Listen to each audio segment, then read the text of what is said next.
Hi hello നമസ്കാരം. ഏവർക്കും എന്റെ ചാനലിലേക്കും എന്റെ വീഡിയോയിലേക്കും വീണ്ടും വീണ്ടും വീണ്ടും സ്വാഗതം. അപ്പൊ എന്റെ മുഖമൊക്കെ കണ്ട് നിങ്ങൾക്ക് തോന്നി ചുമന്ന് തുടുത്തിരിക്കുന്നതായിട്ട്. അതിന്റെ കാരണം വേറൊന്നുമല്ല, ഇന്ന് കണ്ട പടത്തിന്റെ ഒരു ആഫ്റ്റർ എഫക്റ്റ് ആണ്. യെസ്, ഇറ്റ് ഈസ് ഗുരുവായൂർ അമ്പല നടയിൽ. അപ്പോ ഇന്ന് ആ പടം കണ്ടിട്ട് നിങ്ങളുടെ മുമ്പിൽ വന്ന് സന്തോഷത്തോടെ, എക്സ്ട്രീം സന്തോഷത്തോടെ വന്നിരിക്കുകയാണ്. കാരണം ആ ചിരിക്കുന്ന ഹോർമോണുകൾ ഇങ്ങനെ വിജൃംഭിച്ച് നിൽക്കുകയാണ് എന്റെ ദേഹത്ത് മുഴുവനും. പൃഥ്വിരാജിന്റെ, ബേസിൽ ജോസഫിന്റെ, വിപിൻ ദാസിന്റെ, ദീപുവിന്റെ. വിപിൻ ദാസ് ഡയറക്ടറാണ്, ദീപു റൈറ്ററാണ്. ബാക്കിയുള്ളവരുടെ ആരാണെന്ന് ഞാൻ ഇൻട്രൊഡ്യൂസ് ചെയ്യേണ്ട കാര്യമില്ലല്ലോ. അത്രയും മനോഹരമായിട്ട്, വളരെ മനോഹരം എന്ന് പറയാൻ പറ്റില്ല, കുറെ നാളുകൾക്ക് ഇപ്പുറം, അതായത് ചിരിച്ചു മറിഞ്ഞ ഒരു പടം, അതായത് ചിരിച്ചിരിച്ച് മണ്ണ് കപ്പാന്ന് പറയില്ലേ, ആ അവസ്ഥയിലേക്ക് കൊണ്ടെത്തിച്ചു. ഒരു മൊമെന്റിൽ പോലും നമ്മൾ ചിരിക്കാതിരിക്കുന്നില്ല. അതായത് നല്ല ബ്യൂട്ടിഫുൾ ആയിട്ട് തന്നെ എടുത്തു വെച്ചിട്ടുണ്ട്. അതിന്റെ മ്യൂസിക് പോലും നമ്മളെ ചിരിപ്പിക്കും. അതിന്റെ ലിറിസിസ്റ്റിന്റെ ലിറിസിന്റെ പേര് ഞാൻ ആക്ച്വലി ഓർക്കുന്നില്ല, സോറി, ക്ഷമിക്കുക. കാരണം വേറൊന്നും കൊണ്ടല്ല, അത് തെറ്റി പറയണ്ടല്ലോ. അപ്പൊ ലിറിസിസ്റ്റ് എന്ന് പറഞ്ഞാൽ കുഴപ്പമില്ല, ഗാനരചയിതാവ് അദ്ദേഹം അതിനകത്ത് എഴുതി വെച്ചിരിക്കുന്ന വരികൾ, ആ പടത്തിന് ആപ്റ്റ് ആയിട്ട് കൊടുത്തിരിക്കുന്ന വരികൾ, എങ്ങനെയൊക്കെ ഒരു മനുഷ്യൻ, ഒരു ഗാനരചിതന് ഇങ്ങനെയൊക്കെ വരികൾ എഴുതാൻ പറ്റും എനിക്ക് അറിഞ്ഞൂടാ. അതുപോലെ മോഡേണിസവും ഓൾഡിസവും ഒക്കെ, ഓൾഡ് മോഡേണും ഒക്കെ ആയിട്ട് ചേർത്ത് വെച്ചിട്ട് ഒരു ഗാനമെന്നല്ല, ഗാനങ്ങൾ എടുത്ത് തട്ടി വിട്ടിരിക്കുകയാണ്. സൂപ്പറായിട്ട് കീച്ചിട്ടുണ്ട്. പിന്നെ പൃഥ്വിരാജ് ഒന്നും പറയാനില്ല. അദ്ദേഹം ഇല്ലൂമിനാറ്റി എന്ന് പലരും പറയുന്നുണ്ടെങ്കിലും എനിക്ക് അത് സംശയം തോന്നിയിട്ടില്ലായിരുന്നു. പക്ഷെ ഇത് ഞാൻ പൂർണ്ണമായിട്ട് ഉറപ്പിക്കുന്നു. കാരണം ആടുജീവിതം എന്ന് പറയുന്ന ഡീപ്പ് ഇമോഷണൽ ഹോണ്ടിങ് മൂവി എന്ന് വേണമെങ്കിൽ പറയാം. നമ്മളെ ഇമോഷണലി വല്ലാതെ ഹോണ്ട് ചെയ്യുന്ന ഒരു മൂവിയായ ഒരു ബയോപിക് ചെയ്തിട്ട് അദ്ദേഹം ഗുരുവായൂർ അമ്പല നടയിൽ എന്ന് പറഞ്ഞ മൂവിയിലേക്ക് അദ്ദേഹത്തിന്റെ മാറ്റം പക്ക കോമഡി ആയിട്ട്, ഒരു സീരീസിൽ പക്ക കോമഡി, എന്നാൽ ട്വിസ്റ്റ് ഉണ്ട്, ചെറിയ ട്വിസ്റ്റുകളൊക്കെ ഉണ്ട് കേട്ടോ. സ്ക്രിപ്റ്റ് ഞാൻ എല്ലായ്പ്പോഴും പറയാറുണ്ട്, റിവ്യൂവേഴ്സിനെ നിങ്ങൾ കുറ്റം പറഞ്ഞിട്ട് കാര്യമില്ല. സിനിമാക്കാരോട് എനിക്ക് പറയാനുള്ളത്, സ്ക്രിപ്റ്റ് നല്ലതാണെങ്കിൽ അതിന് കോമഡി ആയാലും ട്രാജഡി ആയാലും സെന്റി പടങ്ങളായാലും വിജയിക്കും. അതിലൊരു സംശയമില്ല. അത് ഇതിൽ സ്ക്രിപ്റ്റ് ഉണ്ട് അവർക്ക്, അത് നല്ലൊരു രീതിയിൽ സ്ക്രിപ്റ്റ് ചെയ്ത് വെച്ചിട്ടുണ്ട് അതിന്റെ റൈറ്റർ ദീപു.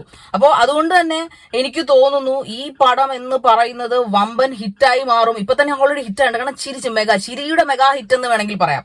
നമ്മൾ മഞ്ഞുമൽ ബോയ്സ് കാണുന്നു, പ്രേമലു കാണുന്നു, പിന്നെ ബ്രഹ്മയുഗം കാണുന്നു, ആടുജീവിതം. ഇതെല്ലാം ഒരു പ്രത്യേക ടൈപ്പ് ഓഫ് ജോണേഴ്സ് ആണല്ലേ. ഇപ്പം ബ്രഹ്മയുഗത്തിന്റെ ജോണറല്ല ആടുജീവിതം, പ്രേമലിന്റെ ജോണറല്ല മഞ്ഞുമൽ ബോയ്സ്. പക്ഷെ ഇതിനെന്ത് ജോണർ കൊടുക്കുന്നത് എനിക്ക് അറിഞ്ഞൂടാ.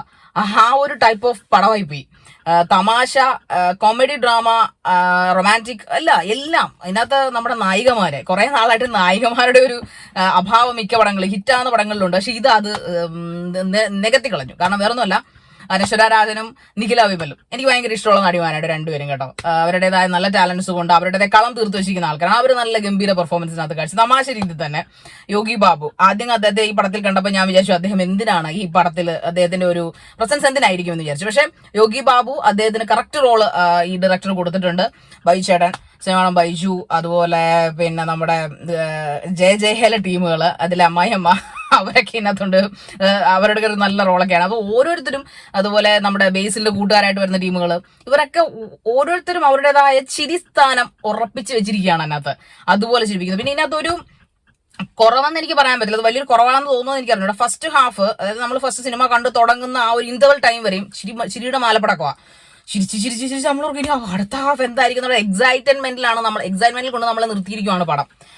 പക്ഷേ സെക്കൻഡ് ഹാഫിലേക്ക് വരുമ്പോൾ ആ ഒരു എക്സൈറ്റ്മെന്റ് നമ്മൾ ഇച്ചിരി താത്തി ഒരു 50% എത്തിക്കുന്നു. അതൊരു കുറവെന്ന് എനിക്ക് അറിഞ്ഞൂടാ. പക്ഷെ അത് ശരിക്കും മനസ്സിലാവും നമുക്ക്. അത് എനിക്കൊന്നൊരു റിവ്യൂവർ പറയേണ്ട ആവശ്യമില്ല, ഒരു കോമണർക്ക് തന്നെ അത് മനസ്സിലായിട്ടുണ്ടാവും. കാരണം ഇത്രയും ഒരു ചിരിപ്പിച്ചിട്ട് സെക്കൻഡ് ഹാഫിൽ എന്താണ്, അതൊരു സീരിയസ്നെസ് ആണോ എന്ന് വെച്ചാൽ അത്ര സീരിയസ്നെസ് അല്ല പടം സെക്കൻഡ് ഹാഫ്. പക്ഷെ സെക്കൻഡ് ഹാഫിലേക്ക് ആ കോമഡി ഇച്ചിരി താന്നു പോകുന്നു. പക്ഷെ ക്ലൈമാക്സോട് അടുക്കും തോറും ആ കോമഡി പിന്നെയും മൂർച്ഛിച്ച് ഫൈനൽ ക്ലൈമാക്സ് എൻഡിലൊക്കെ നല്ല അടിപ്പൻ ട്വിസ്റ്റുകളൊക്കെയാണ്. ചിരി ട്വിസ്റ്റുകളാണ്, അല്ലെ ചിരി ട്വിസ്റ്റ് എന്ന് വേണമെങ്കിൽ പറയാം. അങ്ങനെ അതിനകത്ത് രേഖ, ജഗദീഷ് ചേട്ടനൊക്കെ നല്ല, ബൈജുണ ജഗദീഷ് ചേട്ടൻ, ഇവരൊക്കെ നല്ല ഒരു ക്യാരക്ടർ തന്നെ ചെയ്തിട്ടുണ്ട്. അപ്പൊ ജഗദീഷ് ചേട്ടൻ ഒരു പ്രത്യേകത, ഇപ്പോഴത്തെ ഒരു പ്രത്യേകത എനിക്ക് തോന്നുന്നത്, പുള്ളി കോമഡി അടിക്കുമ്പോൾ ചിരിക്കുന്നില്ല. പണ്ടത്തെ ഇതിനകത്ത് വളരെ സീരിയസ് ആയിട്ട് മുഖത്തിലാണ് ജഗദീഷ് ചേട്ടൻ ഇരിക്കുന്നത് ഓരോ മൊമെന്റ്. പക്ഷെ വായിന്ന് വരുന്നത് കേട്ടാൽ നമ്മൾ തലതല്ലിച്ചിരിക്കും. ആ പരുവത്തിനാണ് അദ്ദേഹം ഇതിനകത്ത് കോമഡി ചെയ്യുന്നത്. സോ പൃഥ്വിരാജ്, അദ്ദേഹത്തെ കുറിച്ച് എനിക്ക് പറയാം, പൃഥ്വിരാജും ബേസിലും ചേരുന്ന ഓരോ മൊമെന്റിലും ചിരിപ്പിക്കുകയാണ്. പിന്നെ ഇതിലെ വേറൊരു ഹൈലൈറ്റ് മൊമെന്റ് എന്ന് പറഞ്ഞു കഴിഞ്ഞാല്, പഴയ അഴകിയ ലൈല എന്നൊക്കെ പറഞ്ഞ പാട്ടൊക്കെ എടുത്തിട്ടിട്ട് ഒരു സംഭവം, അതിന് ആ മൊമെന്റുമായിട്ട് നിങ്ങളത് കാണണം. മസ്റ്റ് വാച്ച് ഇൻ തിയേറ്ററാണ് കേട്ടോ. നമ്മള് OTT പോയി കണ്ടാൽ ഒരു കുഴപ്പമെന്ന് വെച്ച് കഴിഞ്ഞാല് വേറൊന്നുമല്ല, OTT കാണുമ്പോൾ തിയേറ്റർ എഫക്ട് കിട്ടുന്നില്ല എന്ന് ഞാനിപ്പോ രണ്ടും കാണുന്നതുകൊണ്ട് എനിക്കറിയാം. ഞാൻ ആദ്യം തിയേറ്ററിൽ പോയി പടം കണ്ട് പിന്നെ OTT കാണും നല്ല പടങ്ങൾ പിന്നെയും. പക്ഷെ ഞാൻ മനസ്സിലാക്കിയെടുത്തോളം സിനിമ എന്നും തിയേറ്ററിൽ തന്നെ കാണേണ്ട സംഭവമാണ്. അതിനൊരു ഒന്നും പറയാനില്ല കേട്ടോ. പിന്നെ നമ്മുടെ എല്ലാവർക്കും പോകാൻ പറ്റാത്തൊരു സിറ്റുവേഷൻ കൊണ്ടായിരിക്കാം നമുക്കത് കാണാൻ പറ്റാത്തത്.